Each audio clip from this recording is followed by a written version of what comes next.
President Trump's trade war is heating up. The Canadian province of Ontario says it will slap a 25% surcharge on electricity exported to the U.S. Let's go to CBS News correspondent Shanelle Kaul. Shanelle, great to see you. Retaliatory tariffs on electricity in the U.S. What's the potential impact on Americans here at home?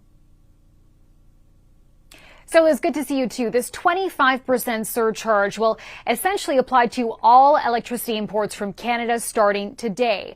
Now, this is significant considering Canada is actually America's biggest energy trading partner.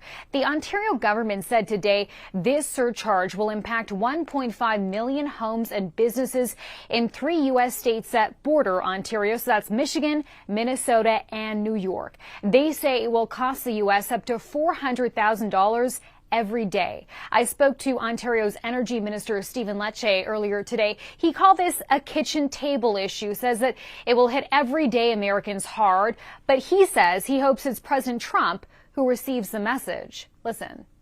And this is by no means meant to hurt everyday Americans. It's meant to create pressure on one man, President Trump, with the goal that he can see that our country, our values, our enduring commitment to America's success is something worth leaning into. And so I hope we can sign a better deal that protects our jobs, that upholds our democratic values, and that makes sure the businesses on both sides of the border can grow and prosper.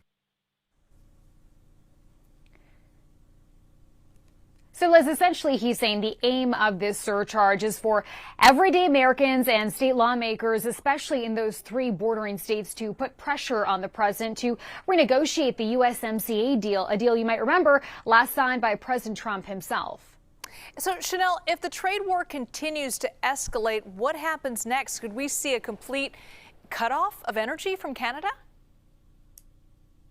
Well, Liz, listen, Ontario says if things don't de-escalate soon, it would increase that 25% energy tariff.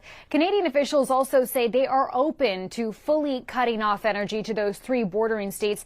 I asked the energy minister today, what if the U.S. then gets its power from somewhere else? Here's what he said. If you're not buying them from democratic Canada, then you're going to have to buy them from despotic regimes abroad, be it from Putin or from China or from other authoritarian regimes who do not share our strategic geopolitical interests and democratic values. So I want to believe that cooler heads will prevail. We're going to maintain the surcharge until the tariffs are gone.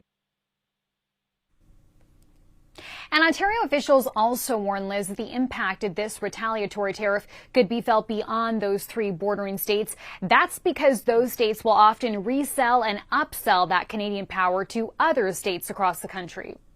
Could have a trickle-down effect. All right, Shanelle Kaul, thank you so much for that report.